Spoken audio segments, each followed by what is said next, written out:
So doctor, E. coli I think all of you remember.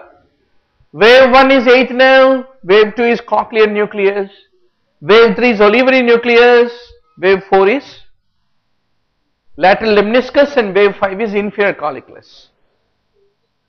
So there is some amount of confusion between 4 and 5 always. Only Dingra versus entire world. They differ in log and Turner versus entire world. They differ. So this is the important waves in Bera which you have to remember. You are seeing a lesion. What is this? It is a web. Laryngeal web. So what is the most common location? It itself is showing anterior half. Anterior half of the glottis. Glottis means what? Where you find two vocal cords is called glottis. So anterior half of the glottis is the location where you find the laryngeal web most commonly. Precancerous lesion in the vocal cord is which one? So basically leukoplakia is a precancerous lesion. 20-year-old male comes with hoarseness of the voice for the last 4 months. You have done laryngoscopy. Basically what are you seeing over here whenever you are doing laryngoscopy? Are you able to see the vocal cords? No. False vocal cords, are they prominent? Yes. Whenever voice strain is excessive, then the people develop dysphonia plica ventricularis, which is basically false vocal cords meeting in the midline, and the true vocal cords are not visible whenever you do laryngoscopy. Is called dysphonia plica ventricularis is what you have to basically remember. These are the questions not in JKMD, but yeah, this is a question in JKMD only. Okay. Few questions, image based questions are newly created. Okay. What is the pressure in umbilical artery, doctor? Typically it is about 50 millimeters of mercury. Fetal placental blood volume at term is how much? It is 115 ml per kg. Fetus 70 ml per kg and placenta 45 ml per kg. Totally 115 ml per. This is one numerical which you are supposed to answer. Okay. Supposed to answer. Obstetrics mein datta all numericals are visible, right? But you don't know, you did not read that when buried underneath the forest jungle called Datta, what will you do in actual exam hall? Negative marking. Better not burn your fingers. Simple. Then circumvallate placenta. This kind of questions don't come by reading. The big list of complications. Where will you remember everything and remember? Right. यहाँ तो guess मारना ही पड़ेगा और guess wrong हो गया तो बरना लगाना ही पड़ेगा. Meant for it. You have to go and hunt it. So preeclampsia, APH, abortion. They are all predisposed but not post maturity. It is preterm delivery which is being predisposed by a circumvallate placenta is what you have to basically remember. Now hemoglobinopathies. What is accept about it? What is a thalassemia? Thalassemia is not qualitative defect, it is a quantitative defect in the synthesis and production is what you have to basically remember. Two types of disorders that affect the globin chains. One are called qualitative, other are called quantitative. Qualitative, other name given is called hemoglobinopathy. Like hemoglobin S, hemoglobin C. In all these scenarios क्या होता है, एक biochemical change हो जाता है, wherein के place में glutamic और glutamic के place में something else will come and that lead to qualitatively different type of change. But quantitative होए तो उसको thalassemia बोलते हैं. Thalassemia में क्या होता है, very production of the chain is missing because gene is missing, mutant, right? So that is a fundamental difference. In lumbar kyphosis, what are the important changes that basically occur?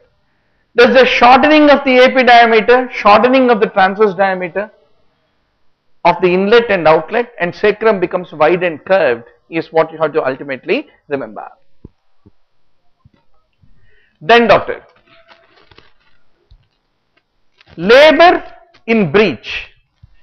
All of you know the different stages of the delivery. D fire, D is for descent, E is engagement, and flexion, internal rotation, extension, external rotation, expulsion, etc. So it is not the engaging diameter in the of the head in breech is biparietal, not suboccipitofrontal, is what need to be remembered. Then, this is a dirty question. You prepared for maternal serum AFP causes leading to high, low, but not what is the exact value. छोड़ दो, negative marking exam में, हाँ? तो 200 picomoles per liter, around 196 picomoles per liter is the peak value at 12 to 16 weeks. Once more, it depends upon the laboratory, etc., etc. But sometimes examiner can ask such questions. Oh, this another numerical you are not ready for. I know. Blood pressure of uterine artery at placental side कितना होता है? So you must be very sure. Spiral artery level में 70 to 80 millimeters mercury, and it reaches a mean value of about 10 millimeters in a relaxed uterus and 30 to 50 during the uterine contractions, and finally it will not be more than 8 millimeters of mercury when it finally passes into uteroplacental veins, is what you need to basically remember. Chromosomal abnormalities के बारे में, what is the mismatch which you need to remember? It is the trisomy 16, not trisomy 18, which is considered the most common underlying cause in case of the stillbirths, is what you need to remember. Coming to the amniotic fluid and its contents. Whenever the pregnancy advances, the urea levels will increase, they won't decrease in the amniotic fluid, is what you have to remember. Stress incontinence, basically what is a predisposing factor leading to it? So, genine stress incontinence means there is a leakage which is occurring whenever there is an increase in the bladder pressure. Normally bladder, whenever the pressure increases, sphincter will decide. Sphincter pressure also will increase and it will try to maintain continence. If there is any dysenergy between the detrusor contraction and the sphincteric contraction relaxation, there is a development of continence issues. Right? So, detrusor instability, urethral diverticulum, sphincter weakness, etc. They are all the various underlying causes. Choriocarcinoma generally is preceded by a molar pregnancy, which ultimately transforms into choriocarcinoma. Pseudomyxoma peritonei, if you happen to drain it or surgically resect it, it is not going to resolve. So, that's the reason surgical removal of the tumor will not prevent further ascites, is what you need to remember. There is a uterovaginal fistula. What is the true statement about it? Uterovaginal fistula is a surgical emergency which you need to repair. You can't afford to postpone it or wait for it to heal spontaneously, is what you need to basically remember. Coming to the gonadotropin releasing hormone secretion. Gonadotropin releasing hormone secretion, what is the wrong statement about it? Prolactin will decrease the GnRH, not increase the GnRH, as all of you know very well. Then, this is a beautiful question. Vault prolapse. Whenever you do hysterectomy, what is the important change that will occur, doctor? Normally, uterus will hold the cervix from drooping down into the vagina. But once you remove the uterus, क्या हो जाता? There is no support available, and that lead to uterovaginal canal to sag down, and ultimately there is a development of a complete eversion of the vaginal vault, which is then called the vault prolapse. So there are two methods of doing hysterectomy. One is abdominal hysterectomy, other is called vaginal hysterectomy. Generally previously prolapse है patient को, उसको treat करने के लिए आपने hysterectomy किया vaginally. then whenever you do vaginal hysterectomy while removing the uterus, you don't have opportunity to repair the ligamental connections. That's the reason post hysterectomy ligamental weakness and loss of support which is provided by that buttressing anchoring effect of the uterus is missing, and that lead to development of prolapse. But there are a lot of studies that later on refuted this fact. They said walled prolapse is as good equally as much as in vaginal hysterectomy as much as in abdominal hysterectomy. Later on some studies have shown. So that's the reason the best out of the 4 options available would be the option A is what you need to remember. Now doctor, what is an absolute contraindication to use OCPs? Once more, absolute, relative, 100% you should iron out. So doctor, past history of trophoblastic disease is no more considered to be a contraindication for OCPs. WHO has given grade 1, grade 2, grade 3, grade 4 contraindications. Grade 1 का मतलब no restrictions.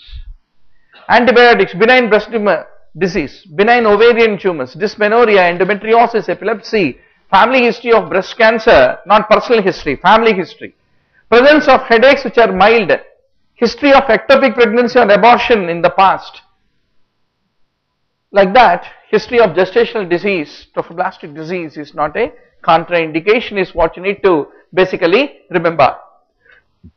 Similarly, there are absolute contraindications. I think already you are having that list with you. Now doctor, Hpv-16 virus, what is except about it? Carcinoma vulva, endocervical cancer, cervical intraepithelial neoplasia, these are all considered to be the associated with Hpv-16, not endometrial carcinoma. Which tumor metastasizes to the ovary? There is a list of tumors available. Cervical, fallopian, endometrial, stomach and colon, not esophagus. They are known to undergo metastasis to the ovary is what you need to remember. Similarly, appendix, small intestine, leukemia, lymphoma, melanoma, carcinoid, oh, list is too long. Where will you remember? Then, but since small intestine, colon, small intestine is there, appendix is there, colon is there, stomach is there, what is left in GIT? Esophagus, tongue. They don't go to ovary, at least that much. Then, pelvic irradiation to the carcinoma of the cervix, what is a true statement?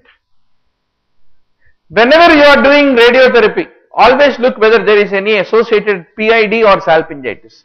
Agar salpingitis hai to, and you have done radiotherapy, then the prognosis get adversely affected and it is contraindicated if there is any salpingo-oophouritis is what you need to basically remember.